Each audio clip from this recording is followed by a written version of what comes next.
So first, thank you for coming out. We really appreciate it. And thank you to the City of Somerville and everyone who's helped bring this together. We really enjoy collaborating with you. My greatest thank you. As I said, my name is Leslie Detrani. I'm an immigration attorney. I've been practicing immigration law, business immigration law, for almost 30 years now. We started a nonprofit this year, or 2022, last year now, Pathway for Immigrant Workers. We at Pathways assist employers, local shops, mom and pop shops, with sponsoring their lower wage workers for green cards. Still have some people still work low wage income? Because I can't get no one for work. I'm sorry, can you repeat that again, please, louder? So The question was, he can't find anyone to work. There's a shortage of lower wage workers, and I agree, right? There's a shortage of workers, both I think on lower wage, middle wage, and high wage workers. We are dependent, our economy is dependent on immigrant workers, and we need to do what we can to bring more workers in so that you have people to hire. Our nonprofit assists people who are here in the United States and outside in getting a green card. We represent employers who would not otherwise be able to afford a lawyer. Our legal services are for free. So there are millions, 11, 12, 13, they're all trying to figure this out, foreign-born workers in the United States. And green cards, permanent residence, is available to those individuals in family and employment-based categories. Those are the most common way of getting a green card here in the United States. Either your spouse or your family member sponsors you, or your employer sponsors you. Some, not many, get their green card through the diversity lottery or as a refugee or asylee. But the vast majority of people get their green cards through a family petition or through employment. Many people are here with permission, lawfully, and may be able to get their green card to adjust status to lawful permanent resident or to do something called consular process to get the green card. But they don't have an opportunity to take advantage of that because they're in a lower waged position where small employers can't afford to sponsor them. If you an employer who has to pay the fees by law wants to hire an attorney, it costs maybe $10,000 to hire someone to go through the process. And when their worker is making $15, $18 an hour, and you're a small shop, that's a lot of money, and for many employers, it's not in their budget. So they would like to help their employees, but are prevented from doing so because they can't afford the lawyer. Our mission is to help those employers, to provide the legal services for free to those employers so that they can sponsor their workers who are here and eligible to adjust status or consular process. So it's not everyone in the United States. You know, there's 11, 12, 13 million people here who don't have documentation. And it's not everyone's going to be available for a green card. But those people with work authorization may be eligible. So we're talking about people who may have DACA, people with TPS, temporary protected status, people who came to the United States and applied for asylum and have their work authorization card. And then right now, many people are being paroled into the United States. But generally speaking, if someone has a work card that authorizes them to work in the United States, there's an opportunity that we might be able to help them with an employment-based sponsorship of a green card. So the process. The first thing we do is we have a private conversation with the employee to find out about their background. We do an initial assessment. We look at the person's background and immigration history, how they came to the country. We review the various grounds of inadmissibility. Inadmissibility are the reasons the government could say, no, we're not going to give you a green card because of this reason. So we look for those. And then if the foreign national would be able to get a green card through either adjustment of status here in the United States or consular processing abroad, we then speak to the employer and say, yes, we can proceed.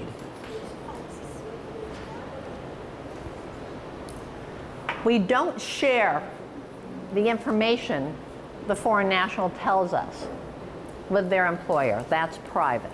We only say whether they can proceed with a green card or not. But if the foreign national can proceed with a green card, then we talk to the employer about going through the process of labor certification. So this makes sense. The labor certification process in the United States is designed to see if there are any minimally qualified U.S. workers ready, willing, and the key word here, able, to do the job. And if there are no minimally qualified U.S. workers ready, willing, and able, then we can get a certification from the Department of Labor and go ahead and apply for a green card. Oftentimes, I have people tell me, well, a U.S. worker could do this job. It's not a specialized job. There isn't a special skill set. It's not, a very, very tradesman type of job.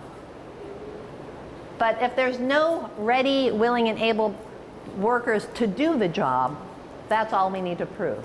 I've done green cards for pizza delivery guys. I've done a green card for a McDonald's counter supervisor manager. I've done a green card for a drywaller, right? These are jobs that maybe someone else could do, but no one else is available to do. To your point, there are not enough workers today to fill the jobs. So that the workers that we have here who are eligible to adjust, we should get them an avenue so they can. So the green card process, it makes sense, right? The government wants to make sure that we're protecting U.S. workers. That's their job. If there's no U.S. workers here to do the job, then they will certify it through a labor certification, and then we can go ahead and apply for a green card.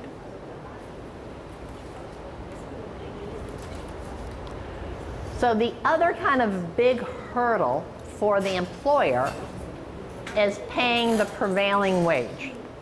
Everyone feels like they're in school now. I'm giving you lots of legal terms. The prevailing wage is what the government determines that the wage should be for a position.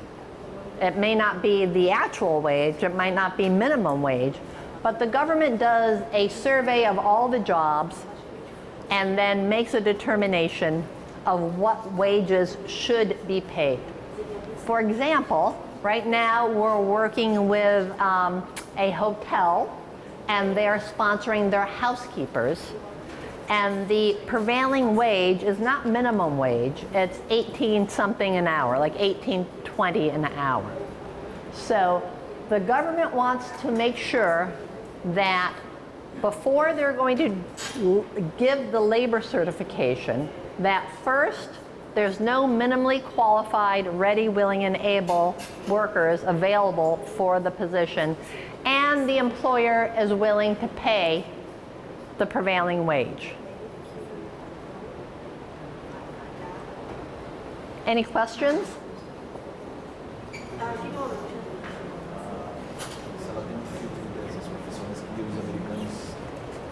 He's asking if,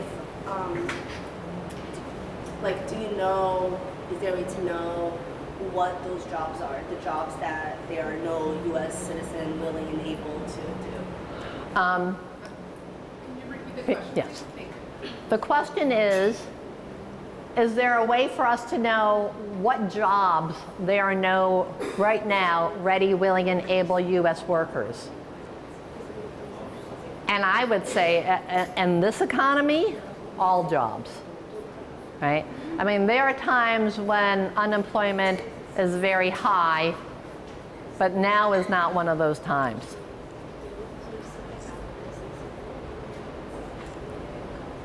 What we have to do to prove there's no minimally qualified U.S. workers for a lower wage position is advertise in the Boston Herald for 2 Sundays and advertise on the state unemployment job bank for 30 days.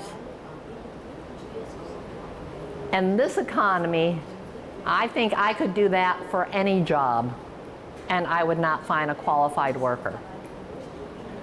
The employers I'm working with now all have said, no, I can't find a U.S. worker. And it makes sense, right? A U.S. worker is not going to call me up and take the time to do this for a foreign-born employee if they could hire a U.S. worker. So the system works. I have to pay, question, sorry. Yes. We have to pay the minimum age, the prevailing wage, the government request for that employee? Yes. So the question was, do I have to pay the prevailing wage for the... Pay prevailing wage, that's really don't work much because say, I own a construction company. I have a truck driver, right? Prevailing wage for the truck driver, that's $52 an hour. And the maximum can get by pay, that's $105 an hour. The maximum. This costs, say, if I pay my truck driver prevailing wage $52, cost me another $30 in gas by hour in the top. I'm like doing this with my hands because I want to pull up my computer and look up the prevailing wage. You can look at it, by 50, that's be up $82. I have a left to bring it home to the company. That's $30 an hour, and I have to pay the insurance. I have to pay anything if the truck broke. I have to pay the truck that's the bank payment stuff. I mean, that's not enough money. Because the government pay only $105 an hour for work for the government, and $110. So if you work nighttime, night shift, you pay $120 an hour. If you pay your employee prevailing wages of $52, it's not enough money. So the question was more of a statement that the prevailing wage, at least in his industry, does not cover the cost of what it takes to run the position. So economically, it doesn't make sense. It doesn't make sense. Hold on to your question. We're going to pull up the prevailing wage determinations, and we're going to look. I have a carpentry company too, and if I pay prevailing wage, that's not enough to, because people pay, only thinking. We're going to have a really nice conversation. Give me 5 minutes. We're going to pull it all up and we're going to work it out because the prevailing wage is an issue. He's bringing up a very real concern, right? The government's prevailing wage is a survey. They survey all the jobs in a particular area. So when they come up with the carpenter's prevailing wage, they do the prevailing wage for carpenters in the Somerville, Boston, Cambridge larger area. But they don't take into consideration whether it's a small employer, whether it's a large employer, whether you're a nonprofit or for-profit. So sometimes the prevailing wages make sense, but sometimes they don't make sense. And there's some things we can do. So I would like to work with you to figure out how we could sponsor your employees by maybe getting an alternative wage source. Or there's things we can do. Okay, so the first step, obviously, is the hard step, right? Figuring out the prevailing wage and doing the labor certification, which I mentioned as advertising in the Boston Herald and on the State Unemployment Job Bank. Once that's approved, that takes about a year, so it's a long time. Once it's approved, then we can file an immigrant visa petition, an I-140, with the US government, with the US Immigration and Naturalization Service. The things that we have to prove, that the employer has to prove to get the immigrant visa from USCIS, is that the labor cert is approved, that the foreign national meets the minimum requirements, and that the employer has the ability to pay the prevailing wage from time of filing. For a lot of small companies, it is a problem. But it's not impossible. For example, the federal government runs at a deficit, but it still pays its employees. So merely because a small business would have some months that are better and some months that are worse, doesn't mean that we can't prove it. It just means it's more difficult. So he's noticing all the problems. Not finding the workers, right? Because there's not enough workers, but the prevailing wage and the ability to pay the prevailing wage when we get to the I-140 stage. But we talk about it in the beginning to solve that problem early on.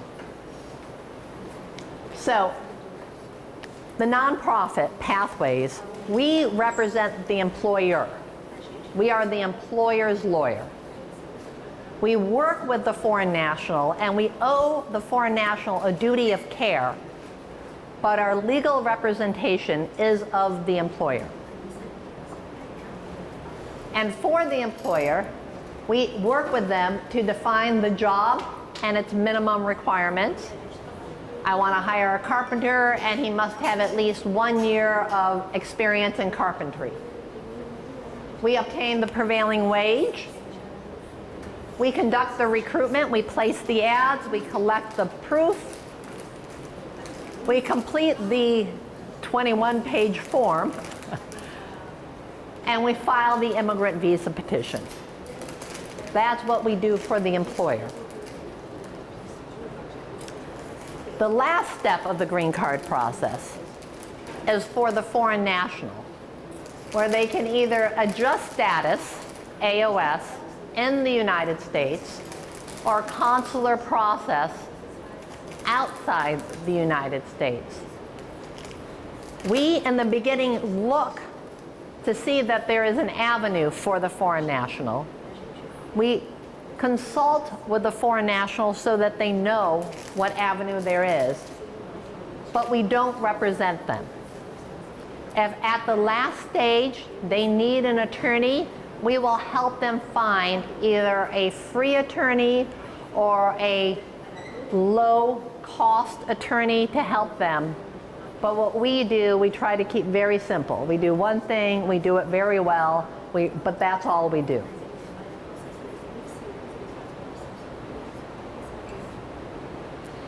Cost and fees. Our legal services are no cost. It's pro bono, it's for free. The government, however, requires that the cost of advertising is paid by the company. So the 2 ads that have to go in the Boston Herald cost $300, $400, $500. The employer has to pay that by law.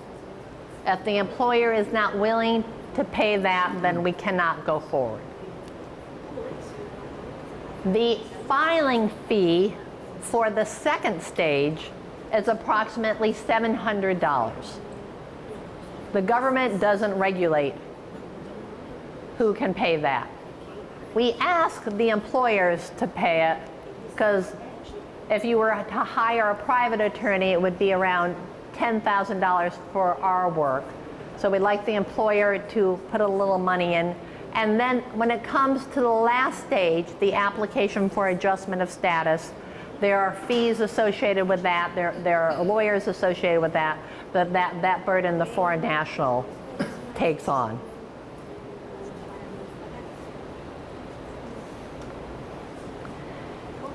It takes forever. It is a long process.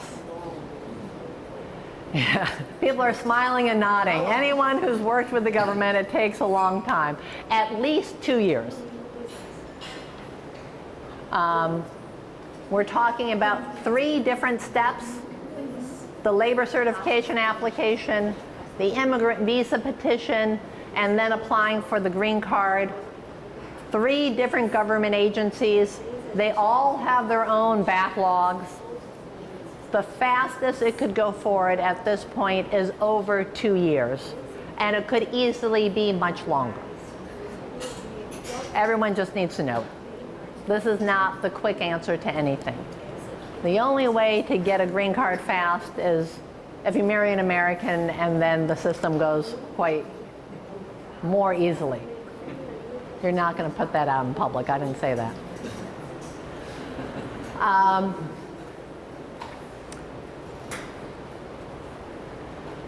People ask me, am I going to succeed? I can't guarantee it. Right? I'm not the government. I can't say I'm going to approve it. But I can tell you what our chances are of success. Right? If we know there are no U.S. workers, and we know we have the ability to pay the prevailing wage, then it's fairly certain that we'll get the immigrant visa petition. And depending on the foreign national's background, we can let the foreign national know how difficult or easy the green card process would be. But this is not rocket science. It's not particularly hard. It just takes a long time. I've been doing this for close to 30 years. 3 cases we did not succeed with. And it's because we can tell in the beginning if we're going to be able to be successful, and if we don't think so, then we just don't start. So in the beginning, what we're doing a lot now is talking to people, assessing them, and for many people we're saying, no, I'm sorry, we cannot help you. The way the law is today, we can't help you. And maybe if the law changes, then we can. But I think it's worth for everyone to get that information. So, I have a couple of business cards in the back, but not a whole bunch. So people should take a picture of this. I think anyone who has immigration questions should feel free to go to our website and schedule a time to talk with me. And then we will assess what the options are. If you're an employee, if you're a worker, and you're interested to know whether your employer will sponsor you, it's worth scheduling a time to speak with me to see if it's a possibility. And even if it is, no, I'm sorry, you don't have an avenue to a green card, that's good to know, right? Because you don't want to then pay someone else who might not be telling you the truth. And if you can proceed, then we can speak to your employer. And if you're an employer and you're interested in helping your employees, you should definitely call me. And I can come to your company and speak to your employees, and we can figure out a way that it will work. Again, it's not the answer for everybody. I can't get everyone their green card, but they are a good number of people who would be eligible, and we really want to help them. So now here's the ask. We're a brand new nonprofit. We're new to the scene. We're all so excited. Tell your friends. We have ability. We don't have enough cases. Tell your friends. Questions?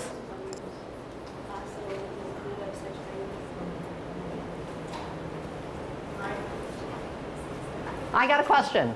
Actually, I have a couple. Excellent. How receptive do you find employers to be to take on cases? Interesting. When I get to them, usually very well. I've been doing this work for a while, and for some employees, they become very important to the business, and the employers will do anything to help them. And I've even seen that with a new employee with a business I'm working with in Harvard Square, where they're such a good worker, they want to help them. There are some companies that say, no, we don't sponsor.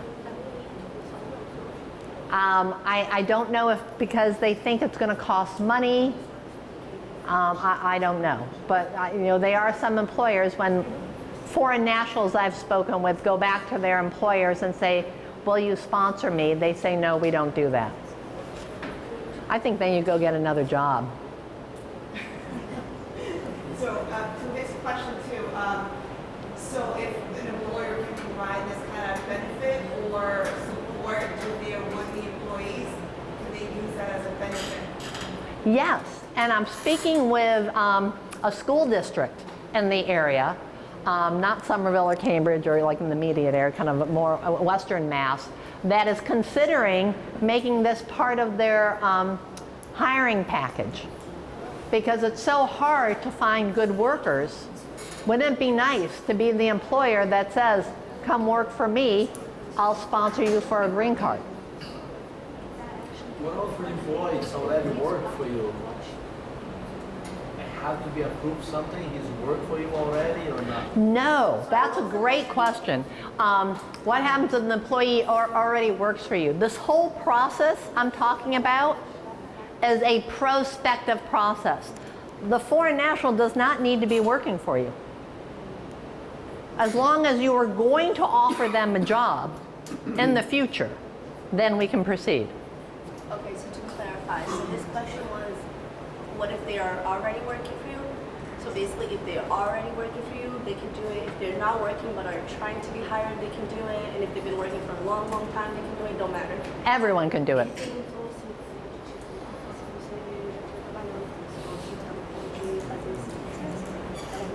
We're representing a business in Cambridge, and we're sponsoring their future employee who's not even in the country. I think that's easy, no?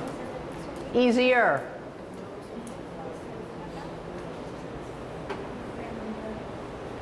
Esse processo, vamos supor, se o esposo entra, o empregador pede o patrão, ele já automaticamente pede para a esposa se ele é casado? If, let's say a husband is being sponsored by their job and he gets approved and gets the green card, can he then petition for his wife? Is his wife automatically part of the package? Kids, how does that all work? Great question. Yes. When I do the initial assessment, we speak with the worker and then also look at the family. And if the spouse is eligible to get their green card, the spouse would be included in the process. And any children under the age of 21 at the end of the process would also be included. A spouse, an example, someone from Haiti has TPS and they traveled, they are eligible to get their green card because they have no other problems with their immigration history. But if they are married to someone who came without inspection around immigration, that spouse wouldn't be eligible to get a green card. So if they came with TPS and they're eligible, but their spouse came to the border, for example, they would not be eligible. Generally speaking, people who came through the border who do not have work authorization, sometimes, and it would get very complicated if we talked about all the what ifs. Yeah, okay, so I just want to make sure I interpret this right. Yeah, no, I want you to make sure too. Certo, classificar o que ela fez sentido certo. If they came to the border, it might not be as easy as if they have an approval stamp of TPS or legal entry. Might not be as easy or might not be possible. Ela falou que essa pessoa tiver entrado aqui legalmente, falou de qualquer jeito que a pessoa vem legalmente visa, ou se você tiver um TPS, ou nada que seja, mas o marido, o esposo dessa pessoa for entrado legalmente pelo médico, pode, em caso seja mais difícil, ou seja, It's case by case. It's case by case, and it's really important because everyone is different and the laws are complicated, that it makes sense for anyone to get a free assessment of their immigration situation.